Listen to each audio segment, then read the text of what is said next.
Hello everyone, मेरा नाम है पूर्णिमा और मैं रहती हूँ ऑस्ट्रेलिया के एक शहर एडलेट में और ये है मेरा channel click to life.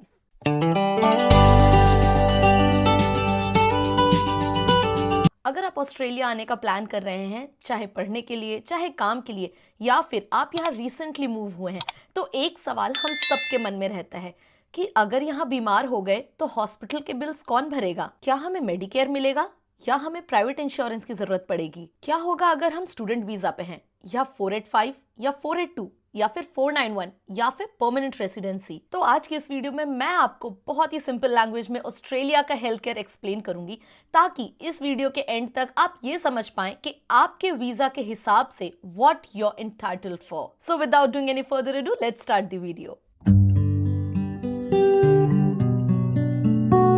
Australia consistently rank करता है one of the best health care system वाली कंट्रीज में। और यहाँ पे सिस्टम बेसिकली दो टाइप के होते हैं, public health care and private health care, और ये दोनों ही साथ में चलते हैं। तो जो पब्लिक हेल्थ केयर सिस्टम होता है वो मेनली फंडेड होता है मेडिकेयर के थ्रू, और जो प्राइवेट हेल्थ केयर सिस्टम होता है वो अलाउ करता है लोगों को टू एक्सेस एडिशनल सर्विस या फिर कभी कभी शॉर्टर वेटिंग लिस्ट।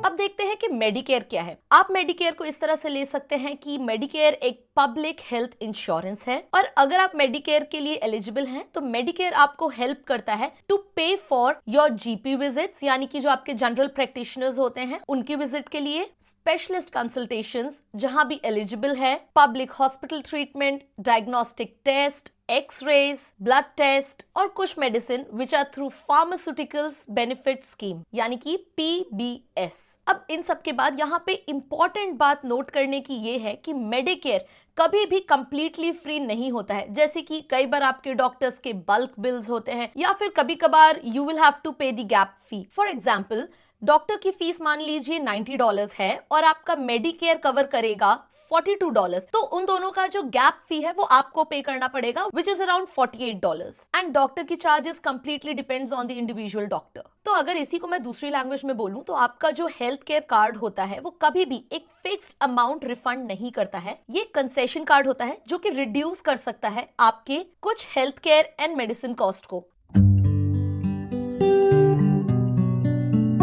अब हम बात करते हैं पब्लिक वर्सेस प्राइवेट हॉस्पिटल्स की, और ये बहुत जरूरी है। फॉर एग्जाम्पल, अगर आप किसी पब्लिक हॉस्पिटल में जा रहे हैं as a public patient and you are covered by your Medicare card, तो इन दैट केस जितनी भी आपकी इमरजेंसी ट्रीटमेंट है वो कवर्ड हो जाती है आपकी मेडिकेयर के through. But on the other hand, अगर आप चूज करते हो कोई प्राइवेट हॉस्पिटल और वहां पे आप जाते हो किसी प्राइवेट सर्जन के पास, तो यहाँ पे आपका private insurance can help you with the cost depending on the policy you have taken. अब हम समझते हैं हेल्थ केयर वीजा टाइप के हिसाब से। Let's take from the very common visa which is student visa subclass 500। तो अगर आप यहाँ ऑस्ट्रेलिया में इंटरनेशनल स्टूडेंट हो तो आप जनरली मेडिकेयर रिसीव नहीं करोगे। जो मेडिकेयर कार्ड होता है, you will not receive that. Instead आपको मिलेगा Osh, which is overseas student health cover. Osh एक वीजा रिक्वायरमेंट है and it must generally maintain for the duration of your student visa. ये आपको हेल्प करता है आपके मेडिकल और हॉस्पिटल कॉस्ट को कवर करने में, एम्बुलेंस सर्विसेज को कवर करने में, एंड लिमिटेड फार्मास्यूटिकल्स को कवर करने में। कुछ ऐसे स्टूडेंट्स जिनकी कंट्री का रेसिप्रोकल हेल्थ केयर अग्रीमेंट है ऑस्ट्रेलिया के साथ, ऐसे स्टूडेंट्स मेडिकेयर के लिए एलिजिबल हो सकते हैं, बट स्टिल उन्हें ऑश रिक्वायर्ड रहेगा, और ये रूल वेरी करता है डिपेंडिंग ऑन द कंट्रीज। और अब हम बात करेंगे टेम्पररी ग्रेजुएट वीजा, जो कि है 485। मोस्ट पीपल ऑन 485 वीजा को जरूरत पड़ती है to maintain adequate health insurance, often through overseas visitor health cover, यानी कि OVHC। अगर आप ऐसी किसी कंट्री से हैं जिनका रेसिप्रोकल हेल्थ केयर अग्रीमेंट है ऑस्ट्रेलिया के साथ, तो आप लोग एलिजिबल हो सकते हैं मेडिकेयर के लिए। लेकिन ये एलिजिबिलिटी डिपेंड करती है आपकी नेशनैलिटी पे और आपकी कंट्री के अग्रीमेंट पे। नेक्स्ट हम बात करते हैं एम्प्लॉयर स्पॉन्सर्ड वीजा, यानी कि 482 के बारे में। यहाँ भी मोस्टली 482 वीजा होल्डर्स को जरूरत पड़ती है एडिक्वेट हेल्थ इंश्योरेंस की, यानी कि OVHC, जो मैंने आपको पहले भी बताया है। अगेन, ऐसे लोग जो कि रेसिप्रोकल हेल्थ केयर अग्रीमेंट वाली कंट्री से हैं वो एलिजिबल हो सकते हैं मेडिकेयर के लिए, but again this depends on individual circumstances and agreements. अब हम बात करते हैं स्किल्ड रीजनल वीजा, यानी कि 491 के बारे में। अब ये जरूरी है क्योंकि यहाँ ऑस्ट्रेलिया में कई लोग आते हैं 491 वीजा पे और वो सोचते हैं कि हम तो टेम्पररी हैं तो शायद हमें मेडिकेयर की फैसिलिटी ना मिले, मगर ऐसा नहीं है। तो वो लोग जो 491 यानी कि स्किल्ड वर्क रीजनल वीजा या फिर प्रोवेंशनल वीजा पर हैं are among the temporary visa holder जो कि एलिजिबल हो सकते हैं for Medicare under a ministerial order. अब हम बात करेंगे परमानेंट रेसिडेंट यानी कि पीआर होल्डर्स के बारे में। तो आप में से कोई ना कोई ऑस्ट्रेलिया में परमानेंट रेसिडेंट बनेंगे यानी कि यहाँ के पीआर होल्डर बनेंगे तो आप जनरली एलिजिबल होते हैं टू एनरोल फॉर मेडिकेयर और ये आपको एक्सेस देता है to Australia's public health care system. अब हम बात करते हैं ऑस्ट्रेलियन सिटीजन्स की। तो ऑस्ट्रेलियन सिटीजन्स को मिलता है Medicare and they also choose to have a private insurance to reduce the waiting time and access private hospitals and additional services.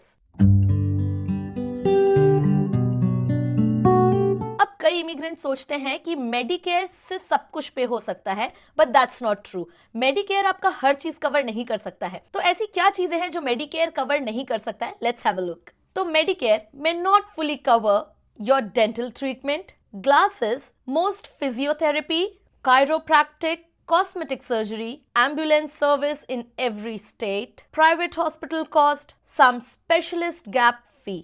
और इसीलिए कई ऑस्ट्रेलियंस प्राइवेट हेल्थ इंश्योरेंस भी बाय करते हैं। तो अब अगला सवाल यह है कि हमें प्राइवेट हेल्थ इंश्योरेंस कब खरीदना चाहिए?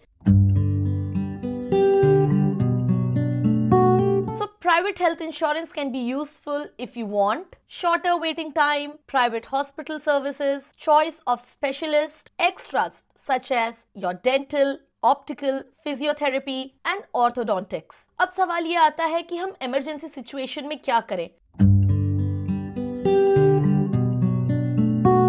नो मैटर हम किसी भी वीजा पे हैं। फॉर एग्जाम्पल अगर सडनली हमारे चेस्ट में पेन होने लगे तो हमें क्या करना है? हमें स्ट्रेट अवे यहाँ पे 000 पे कॉल करना है जो कि यहाँ का इमरजेंसी नंबर है। And regardless of your nationality and visa Australia's emergency system will respond you. हालांकि आप अल्टीमेटली पे करेंगे आपके ट्रीटमेंट के लिए depending on your Medicare eligibility, your visa status and insurance coverage. इसीलिए बहुत जरूरी है कि आप अप्रोप्रिएट कवर ले आपके सर्कमस्टांसेस के हिसाब से।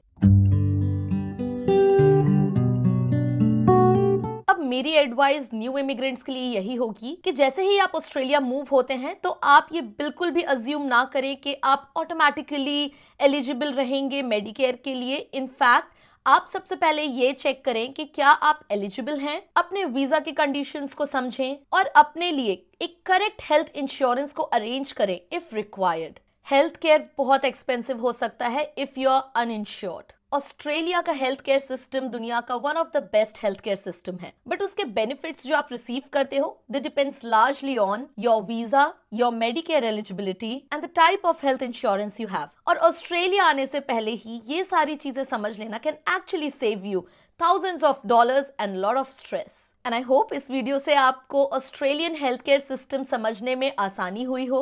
और अगर आपको सच में आसानी हुई है तो इस वीडियो को लाइक जरूर कीजिएगा, शेयर कीजिएगा, इस चैनल को सब्सक्राइब जरूर कीजिएगा क्योंकि मैं इस चैनल पे ऐसे और भी अमेजिंग वीडियोस लाती रहती हूँ।